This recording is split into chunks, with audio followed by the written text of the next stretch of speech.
자, 그리고 자, 이제 그러면 랩 투어를 한번 시작을 해보려고 하는데 듣고 있나요? 특파원, 특파원?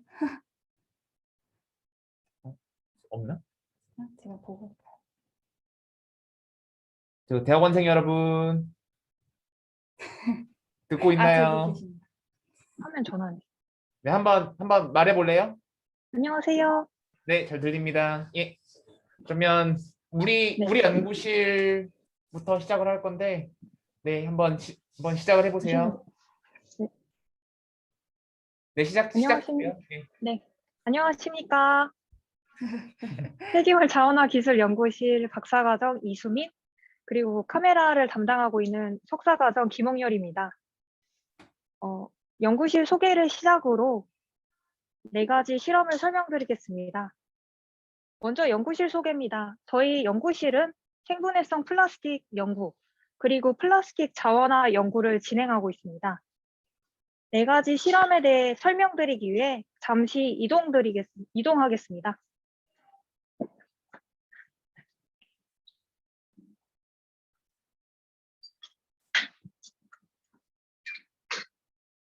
첫 번째 연구는 무기촉매 열분해를 통해 폐 마스크를 수소화하는 연구입니다.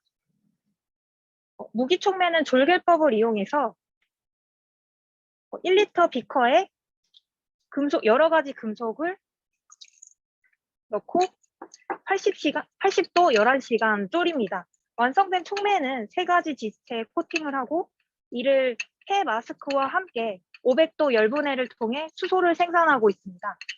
생산된 수소는 이렇게 테들러백에 포집을 한 후에 GC를 통해 분석하고 있습니다. 두 번째 연구입니다. 저희 생체 촉매를 이용해서 생체 촉매인 효소를 이용해 PET 플라스틱을 분해하고 이를 생분해성 플라스틱을 생산하는 연구입니다. 먼저 효소란 자기 자체는 변하지 않은 채 기질인 PET 플라스틱을 테레프탈릭 엑시드, 에틸렌 글리콜, PET 모노머를 생산합니다. 이를 탄소 자원으로 미생물에게 먹여 생분해성 플라스틱을 제조합니다. 효소는 효소 생산을 위해 LP 배지 위에 PET 효소진을 가지고 있는 미생물을 도포하고 12시간 후 PET 원하는 효소를 가지고 있는 미생물을 배양시킵니다. 이를 통해 생산된 효소는 PET와 함께 소형 배양기에서 24시간 플라스틱 분해 실험을 시작하고요. 이를 통해 생산된 탄소 자원들인 테레프탈릭 엑시드, 에틸렌 글리콜은 미생물을 배양할 수 있는 배지 안에 탄소 자원으로 넣어 생분해성 플라스틱을 제조하고 있습니다. 생분해성 플라스틱에 대한 2가지 설명에 대해 다음 학생이 설명할 예정입니다.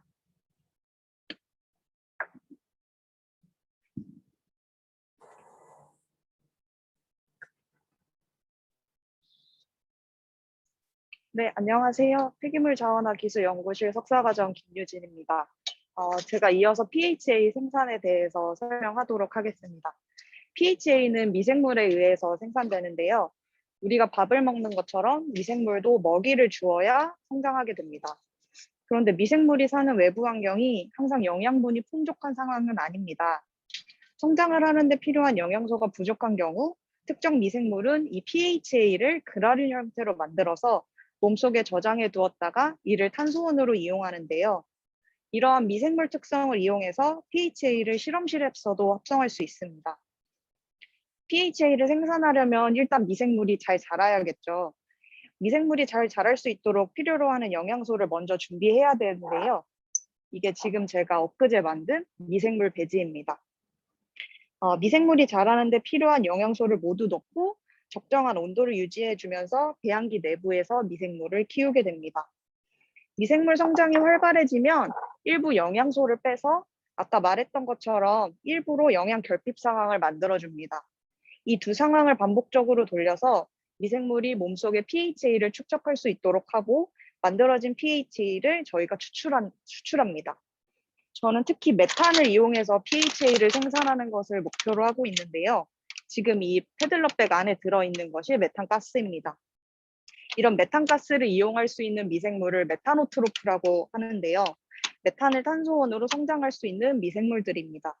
그러나 모든 메타노트로프가 pH를 생성할 수 있는 것은 아닙니다. 따라서 타겟팅하는 미생물에 대해서 셀렉션 과정이 필요한데요. 여기 보이는 것이 제가 2번 계대 배양한 미생물이고요. 여기 보이는 미생물이 제가 4번째 계대 배양하고 있는 미생물인데 지금 보시면 색깔이 점점 달라지는 것을 보실 수 있죠. 저는 2가지 배지를 사용해서 2가지 배지 중 어떤 배지에서 pH를 축적하는 미생물이 더 잘 생산되는지를 연구하고 있습니다. 그래서 나중에 pH를 생산해서 가공하면 이런 식으로 파우더나 펠렛 형태로 된 원료를 만들 수도 있는데요.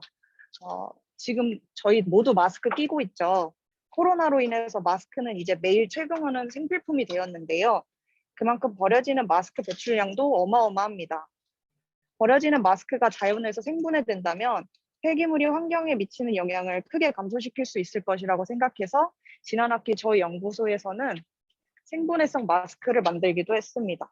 막스크라고 이름 지었는데요. 막 쓰고 버릴 수 있는 마스크라는 의미입니다. 그럼 실제로 이렇게 만들어진 생분해성 마스크가 분해가 될 수 있는지 연구하시는 분이 계신데요. 이어서 설명 들어보도록 하겠습니다.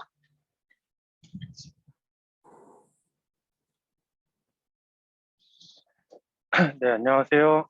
윌랩 석사과정 최신영입니다. 제가 주로 연구하는 아이템은 생분해성 플라스틱입니다. 네, 여러분들은 일상생활 속에서 생분해성 플라스틱에 대해 한 번이라도 들어보신 적이 있을 겁니다. 지금 보시는 것은 PLA와 PHB인데요.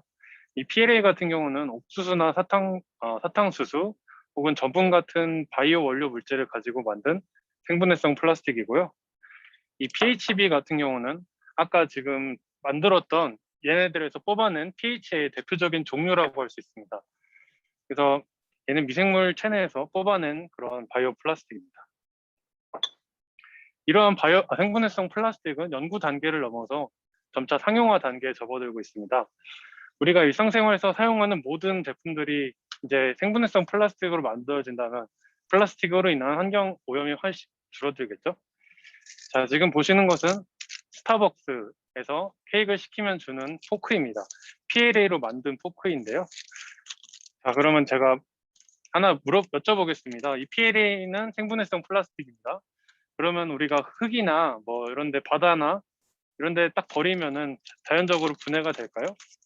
네, 사실은 잘 분해가 되지 않습니다.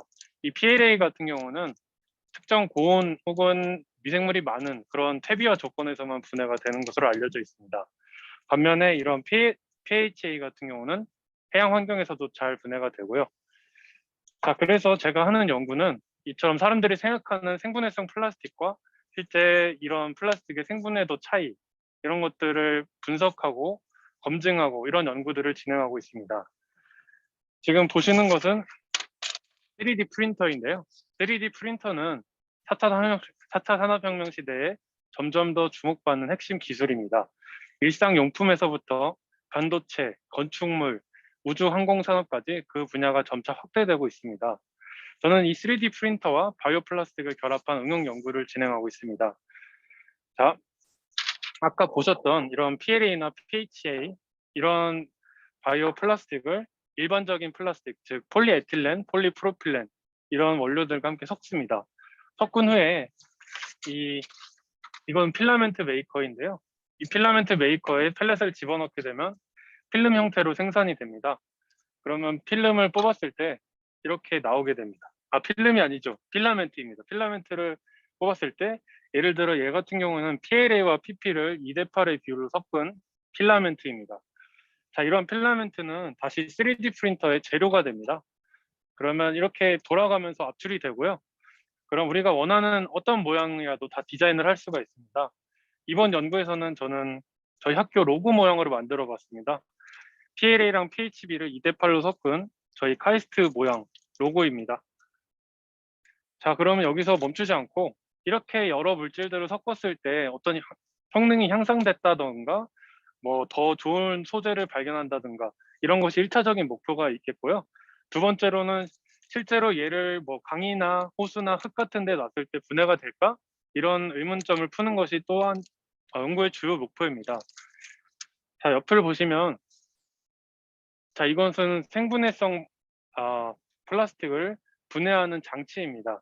보시면 이 두 개는 호기성 환경을 구성해 줄 수 있고요. 이것은 혐기성 환경을 구성해 줄 수가 있습니다. 그래서 얘는 끊임없이 공기가 들어옵니다. 그래서 우리 미생물, 바다나 뭐 슬러지 같은 환경에서 생분해성 플라스틱이 분해되는지 볼 수 있고요. 분해가 진행되면서 CO2가 나오게 되는데 이 CO2를 얼마나 나왔는지 봄으로써 생분해성 플라스틱이 얼마나 나왔는지, 분해가 얼마나 됐는지 알 수가 있습니다. 반대로 이쪽 같은 경우에는 압력계가 달려 있습니다. 그래서 여기 수치가 나오게 되는데 분해가 진행되면서 이 헤드 스페이스, 닫힌 공간에 메탄이나 CO2가 많이 나오게 됩니다. 그럼 이렇게 압력이 점점 증가하게 되고요. 이런 증가한 압력을 가지고 가스가 얼만큼 나왔는지 알 수가 있습니다. 그것을 다시 탄소로 계산을 하면 생분해성 플라스틱이 얼만큼 분해됐는지 알 수가 있습니다. 네, 이 연구를 통해서 저는 3D 프린터의 활용성을 높이고 그 생분해성 플라스틱이 실제 자연에서 분해가 되는지 이런 것들을 확인할 수 있을 것으로 기대하고 있습니다. 감사합니다.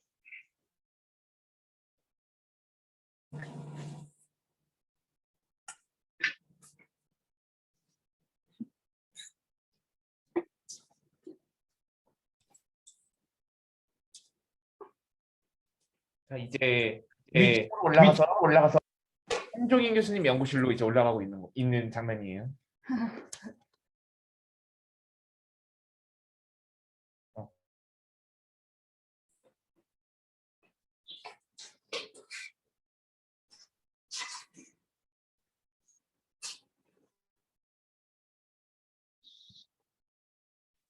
들리시나요? 네. 안녕하세요. 저는 카이스트 건설 및 환경공학과 한종인 교수님 환경바이오텍 연구실 박사과정 전석환입니다. 저희 연구실에서는 스크러버부터 전기화학 툴까지 다양한 방법들을 이용해서 여러 환경 문제들의 해결책을 모색하고 있습니다. 이를 한번 따라 보시죠.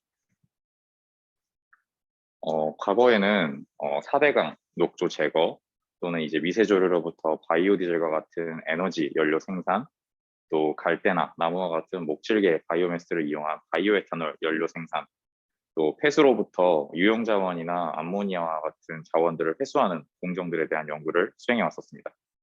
근데 최근에는 이제 국민적 관심이 높아지면서 미세먼지를 포함한 대기오염 물질들의 처리 공정에 대한 연구를 수행하고 있는데요. 대기오염 물질은 일반적으로 이산화탄소, 질소산화물, 황산화물이 대표적으로 이루어져 있습니다. 특히 이 중 질소산화물인 낙스와 황산화물인 삭스는 매우 반응성이 높아서 물과 빛과 반응하면서 2차 미세먼지를 형성하는 전구 물질로서 그 규제와 단속이 점차 강화되고 있습니다. 일례로 대기오염 물질을 가장 많이 생산하는 시멘트 공장의 경우 지금 배출하는 수치대로 벌금을 매기게 된다면 한 해 매출액보다 더 많은 양의 벌금을 부과할 수밖에 없게 됩니다. 현재 저희 연구실에서는 낙스, 삭스, 그리고 이산화탄소를 포함한 대기오염 물질들을 기존 공정보다 저비용, 고에너지로 간단하게 처리하는 공정을 연구하고 있습니다. 이뿐만 아니라 실제 산업에서 쓰이는 유용자원으로 전환하는 공정 또한 연구하고 있는데요. 지금부터는 이러한 연구들에 대해서 실제 실험실에서는 어떻게 하고 있는지 보여드리도록 하겠습니다. 자, 따라오시죠.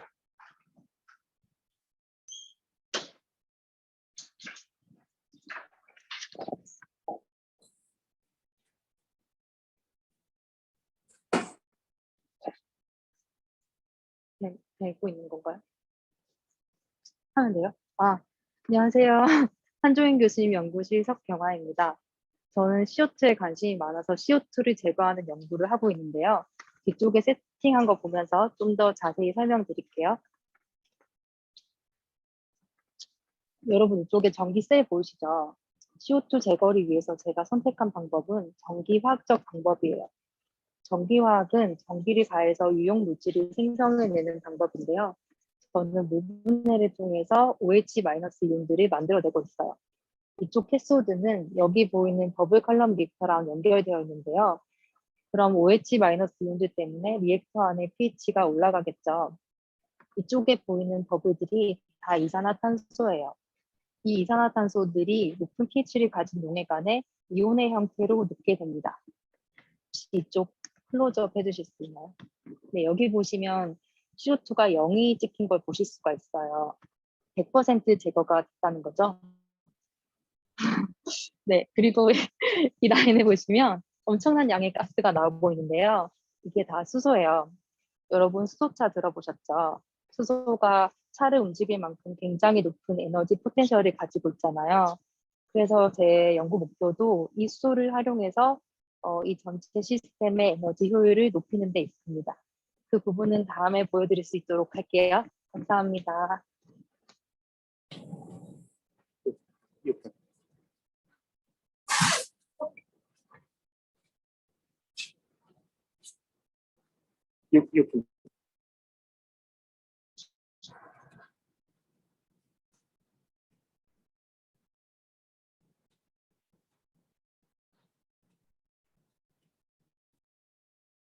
안녕하세요. 한주인 교수님 연구실 김범사입니다.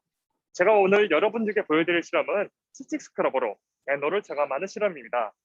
현재 대표적으로 사용되고 있는 낙스 저감 기술은 선택적 촉매 환원법에 이끌어지는 SCR 기술입니다. 이 SCR 기술은 높은 낙스 저감 효율을 가지고 있으나 비싼 유지 비용과 암모니아 슬립과 같은 현상이 발생한다는 단점을 가지고 있습니다.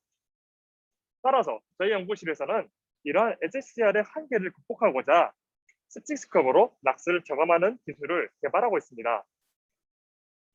일반적으로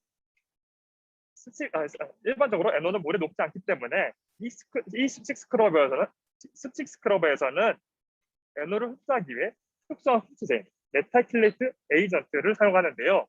이 메탈킬레이트 에이전트는 NO와 쉽게 반응하여 물에 비해 100만 배가량 낙스 저감 효율을 증진시킬 수 있습니다. 이 메탈킬레이트 에이전트는 NO를 흡수함에 따라 색깔이 변화하는데요. 기존에 이렇게 투명했던 메탈킬레이트 에이전트는 NO를 흡수함에 따라 이 초록색, 짙은 녹색 용액으로 변하게 됩니다.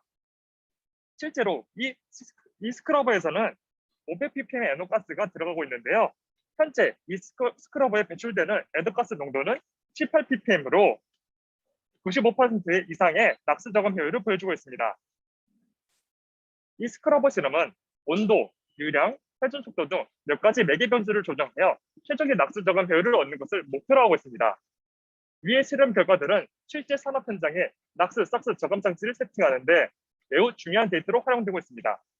이뿐만이 아니라 저희 연구실에서는 메탈킬레이트로 포집한 NO를 암모니아로 전환하는 실험을 진행하고 있으며 단순 포집에 그치지 않고 부가가치를 생산 가능한 기술과 연계하는 것을 목표로 하고 있습니다.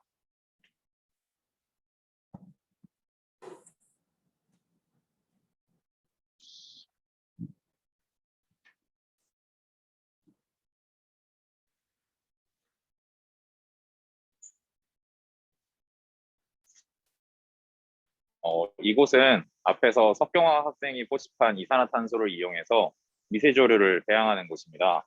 우리가 흔히 알고 있는 미세조류 중 오토트롭은 대기 중에 있는 이산화탄소를 먹으면서 성장하는데 몸에 지방을 축적하게 됩니다. 우리 몸은 지방이 약 20%에서 30% 정도 차지하는데 미세조류는 잘 키우면 약 70% 정도까지 지방을 늘릴 수가 있고 이 지방을 전환하면 바이오 디젤과 같은 3세대 신재생 연료 에너지로 사용이 가능합니다. 그런데 사실 공기 중에는 이산화탄소는 적고 산소나 질소가 대부분이라 미세조류가 이산화탄소를 배부르고 효율적으로 먹기에는 조금 힘듭니다. 그래서 이산화탄소만 쏙쏙 골라서 먹일 방법들에 대한 연구가 매우 중요한데 앞에서 이산화탄소를 물에 중탄산염 형태로 분리해서 보관하였기 때문에 이를 이용해서 미세조류를 배양하면 순수하게 이산화탄소만 공급하면서 높은 배양 효율을 이루어낼 수 있습니다. 여기까지가 저희 연구실에서 진행하는 랩스케일 실험들이었고 질소산화물이나 황산화물, 이산화탄소에 대한 현장 테스트를 실제 공장 현장에서도 진행을 하고 있습니다. 이거는 실제 공장에서 저희가 실험을 하고 있는 스크러버의 사이즈인데 방금 실험실에서 보신 것보다 약 30배에서 50배 이상 커다란 사이즈입니다. 이러한 스크러버에 대한 연구도 레이저 커터나 시뮬레이션, 3D 프린터 등을 이용해서 진행을 하고 있는데 이 부분은 저희 연구실에서 가장 똑똑하고 멋있는 한종인 교수님께서 직접 설명해 주시도록 하겠습니다.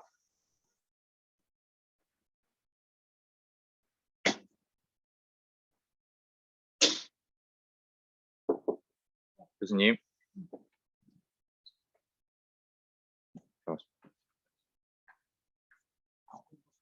네. 예. 이 마이크.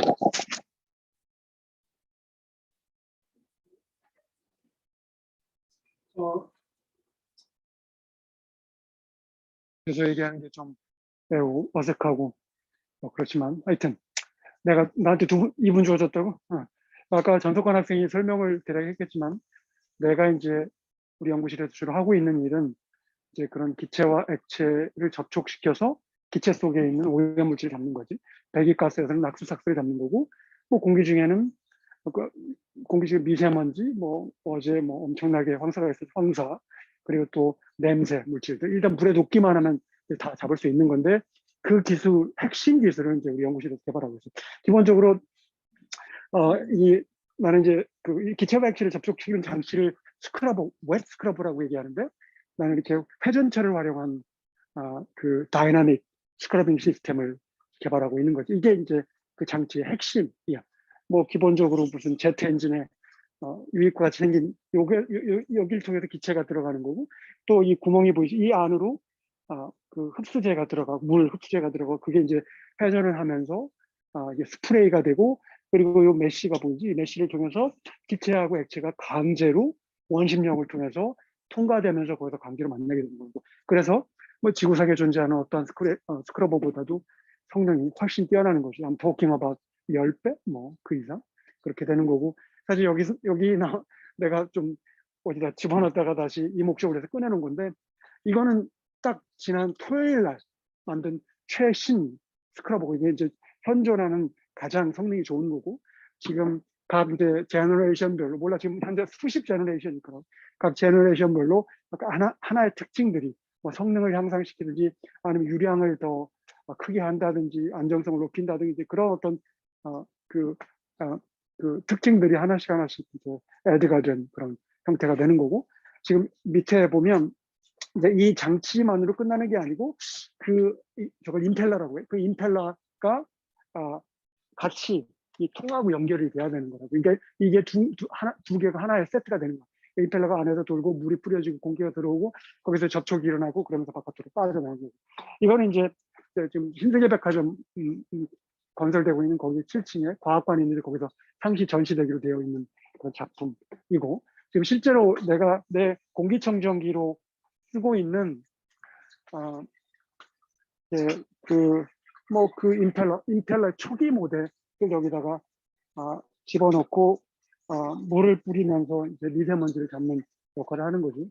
바깥에서는 사람들이 뭐 황사 때문에 고생을 하지만 나는 여기서는 굉장히 쾌적한 뭐 어쩌면 이제 우리나라에서 가장 깨끗한 공기를 마시면서 살고 있는 거지. 이거는 제 2세대 굉장히 오래된 시스템이고 효율 측면에서는 뭐 아까 보여준 그 임펠러하고 비교할 수 없는 수준으로 로우텍인데 그럼에도 불구하고 성능은 뭐 아주 괜찮지.